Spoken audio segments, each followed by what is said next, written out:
كي أرده أو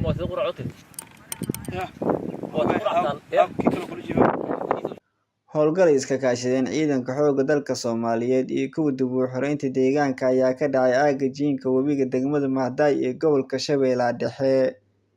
Howlgalkan oo qaatay ku dhawaad 7 saacadood ayay cagtu mariyeen ciidanku deegaano dhowr ah oo kala ah Garsbaldoos, Damasha, Shabeelow, Hurwa, Obaale oo ay qabaaritu si Malaysia ay ku soo gaareen deegaanadan.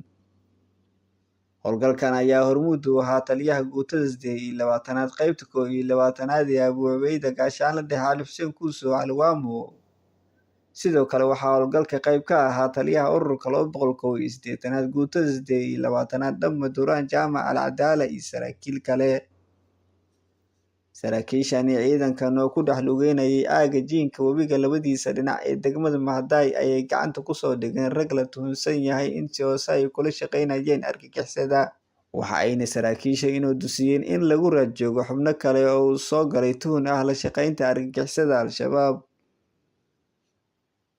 Gaashaanle Dhexe Ali Xuseen Kuuso Cali Waamo ayaa warbaahinta qaranka u sheegay inay ka saari doonaan xubnaha argagixisada nabaddiidka Al-Shabaab inta yar ay kaga sugan yihiin gobolka Shabeellaha Dhexe.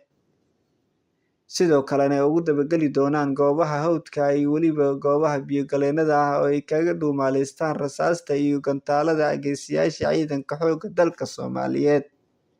Sacad Maxamed Suufi, warbaahinta qaranka, degmada Mahday ee gobolka Shabeellaha Dhexe.